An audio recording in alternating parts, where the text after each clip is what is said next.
Bienvenue à cette troisième séquence sur les rappels de Ramadan.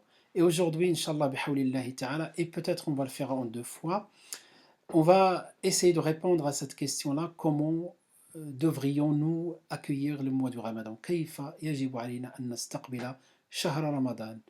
وكما تعلمون أن شهر رمضان, ce mois, Allah subhanahu wa ta'ala l'a cité dans le Coran en disant شهر رمضان الذي أنزل فيه القرآن, le mois du Ramadan au cours duquel le Coran a été révélé. Ça veut dire que Allah il a choisi ce mois-là parmi les 12 mois. Il l'a choisi comme réceptacle pour recevoir la parole divine, le dernier message qu'il a transmis à l'humanité, la guidance qu'il a choisie pour nous. Donc il a choisi ce réceptacle du temps, al-wi'a zamani, pendant le mois du Ramadan. C'est la raison pour laquelle la première attitude, أول الآداب وهو تعظيم حرمة هذا الشهر. La première chose et la première bienséance envers le mois du béni, c'est de le magnifier, ta'zim, lui donner sa juste valeur, respecter sa sacralité, du jeûne, la nuit, à tout moment. Parce que Allah subhanahu wa ta'ala, il aime qu'on respecte ses sacralités. وَمَن يُعَظِّمْ شَعَائِرَ اللَّهِ فَإِنَّهَا مِن تَقْوَى الْقُلُوبِ. Et quiconque exalte les injonctions sacrées d'Allah s'inspire en effet de la piété des cœurs. Donc c'est très important. Et attention, le mois du Ramadan, ce n'est pas simplement le magnifier et laisser ces pratiques à côté. Bien sûr, les deux vont ensemble. La deuxième chose, mes chers frères et sœurs, que j'ai envie de partager avec vous, la manière d'accueillir le mois du Ramadan par rapport à notre maintenant éthique, simplement l'éthique. On va parler de la spiritualité, on va parler d'autre chose, mais au niveau éthique, j'ai trouvé qu'une parole d'un compagnon a résumé toute la situation et tous les objectifs qui sont souhaités à partir du jeûne du mois du Ramadan. قال رضي الله عنه إياك أن تجعل يوم أو أيام صيامك كباقي الأيام. يعني قال فيما قال إذا صمت فليصم سمعك وبصرك ولسانك عن الكذب. Lorsque tu jeûnes, fais de telle sorte, il a parlé des sens, des sens. Il n'y a pas que le jeûne, l'abstinence de manger et de boire.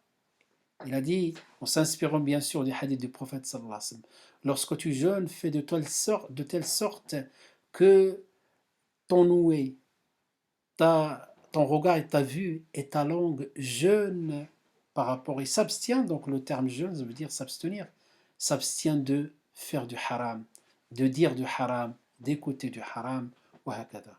Ensuite, il a dit wada' adal jar, et délaisse aussi, ça, abstiens-toi aussi de faire du mal à ton voisin. Ça peut être les bruits, ça peut être quelque chose, Allahu a'lam, donc sans stigmatiser quiconque, mais faisons très attention par rapport à nos voisins.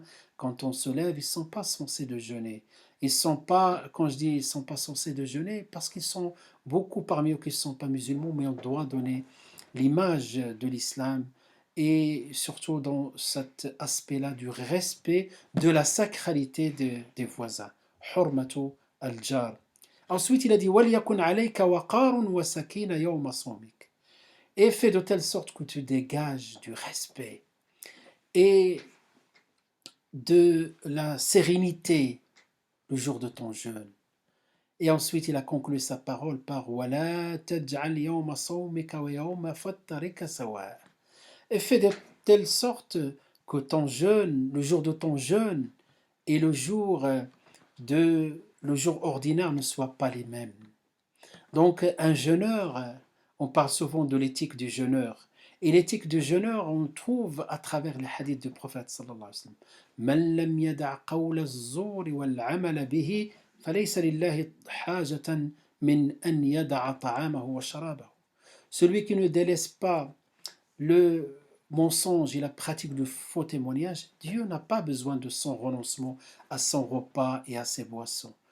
وكذلك في حديث آخر, donc le hadith Qudsi aussi qui parle des mérites du mois du Ramadan, Il a dit sallallahu alayhi wa sallam, an rabbihi, donc nous transmettons ce que Allah a dit.